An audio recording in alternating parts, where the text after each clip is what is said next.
Joining us now, United States Congressman from the 5th District of Virginia, the South Side, Congressman Robert Hurt. Representative, great to have you with us. Thank you, John. As always, pleasure to be with you and your listeners.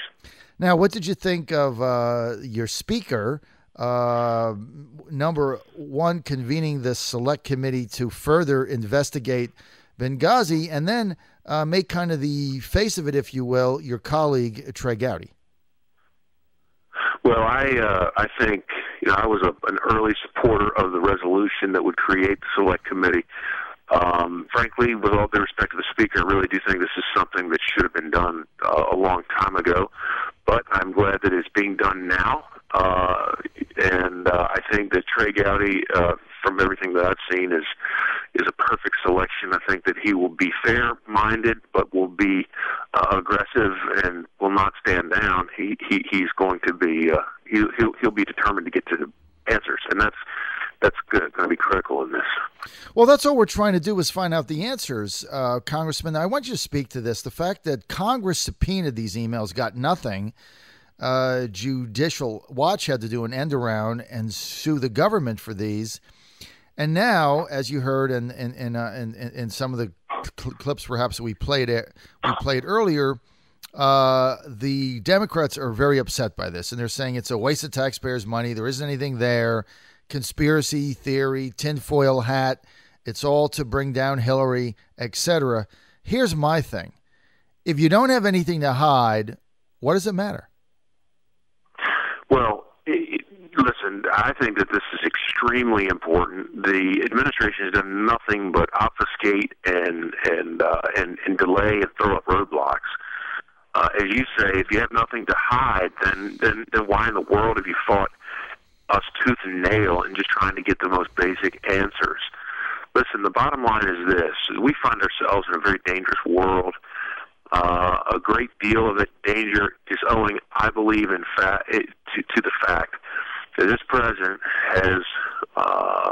does not have the diplomatic tools available that he needs, frankly, that he was given when he assumed the presidency.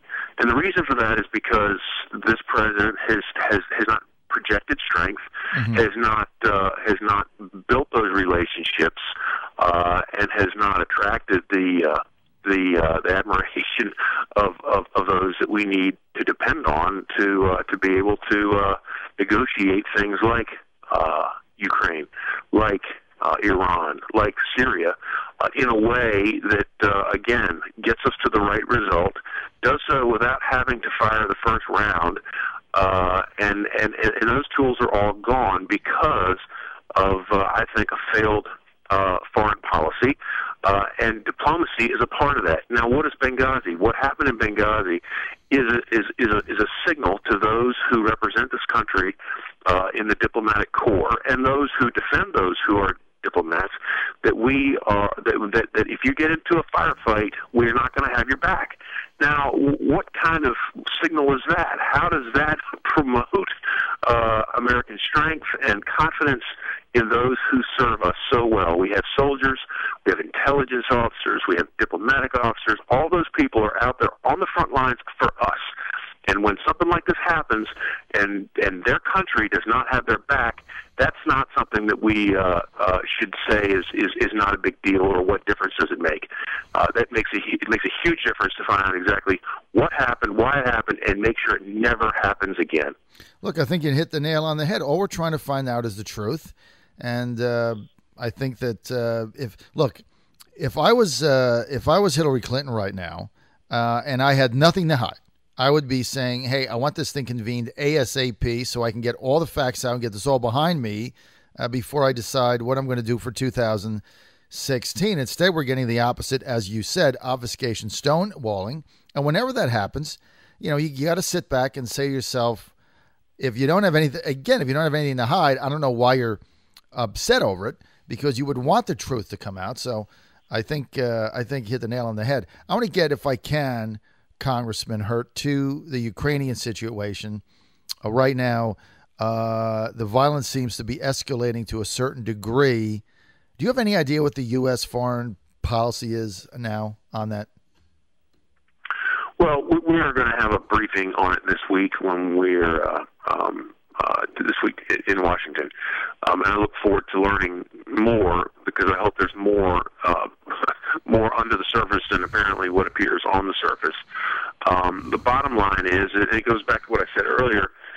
In my opinion, you have economic sanctions that can be used. You have military options that can be used, but obviously nobody wants to even talk about that. That shouldn't be on the table. But then you have diplomatic solutions, and that means that you use your relationships with other countries to be able to make the right thing happen. In this case, to make Russia stand down from its from violating the sovereignty of other nations' borders.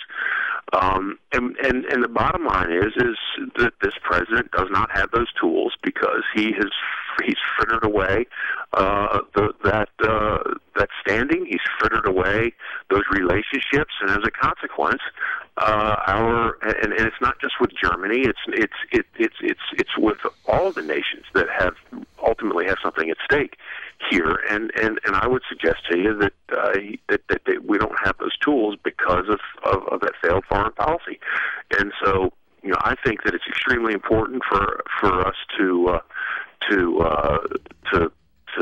make sure that we don't that Russia does not continue to gobble up the sovereignty of other nations, but what power do we have, short of military power, to really do anything about it? And that to me is a sad thing. Now, hopefully, the economic sanctions will work. It's not clear that they have been working at all because of if you look at sort of the results of the sanctions thus far. But I think that's about all we got left. Congressman, let's get to the internal revenue situation. We've got now the Republicans asking for additional information with that. Subpoenas going out. What is the deal there?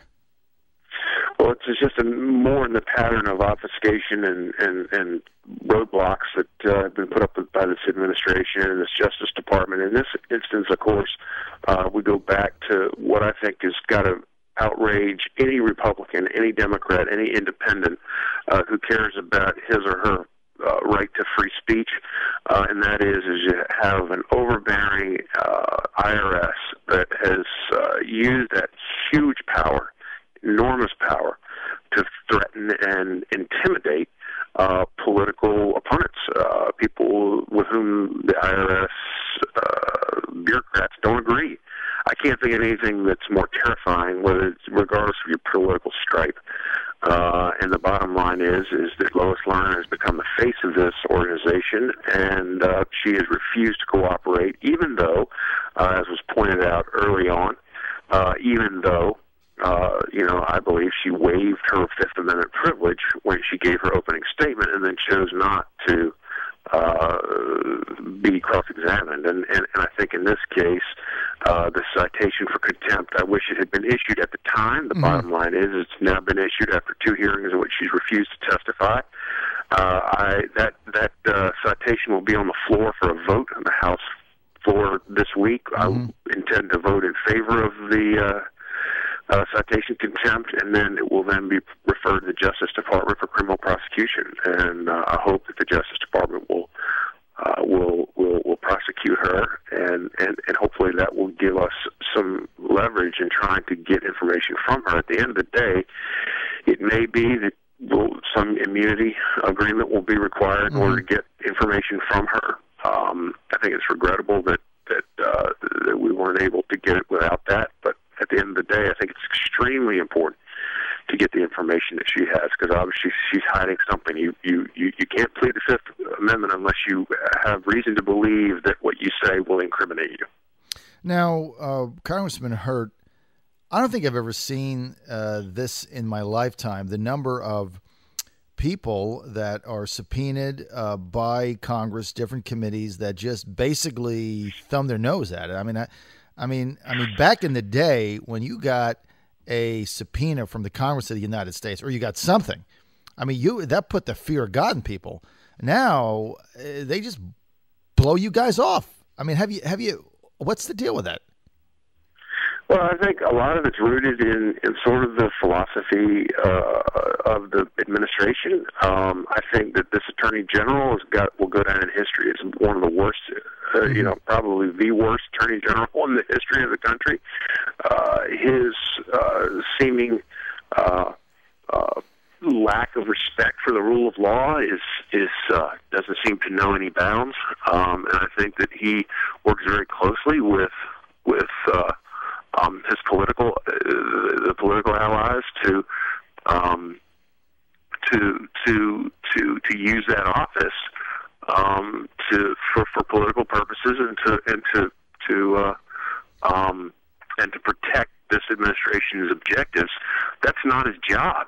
He took an oath of office to the Constitution of the United States. His oath of office is to this Constitution and to its principles, and he shouldn't be using his office to promote anything other than those things that are in the best interest of the people of the United States. And he's giving he's totally giving cover in the Benghazi instance and in the IRS investigation.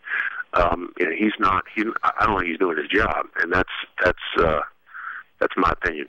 Well, we still haven't gotten to the bottom of Fast and Furious either, and that's the other issue. And his conduct in that instance is equally reprehensible. I mean, he's the chief law enforcement officer for the United States of America, and he seems to take his job.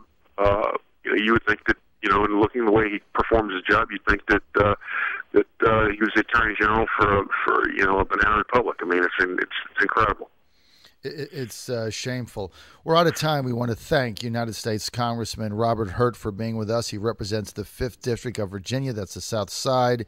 He's a Republican, and he's been on the right side of history in all these issues that have come down. You got a great newsletter that comes out. Congressman, if people want to subscribe to it or they want to get more information, where do they go? hurt.house.gov. That's hurt.house.gov. And John, thanks as always for allowing me to be on your great program. I tell you what, Congressman, it's always an honor to have you on. We appreciate your forthrightness and candor. Thank you so much for being with us.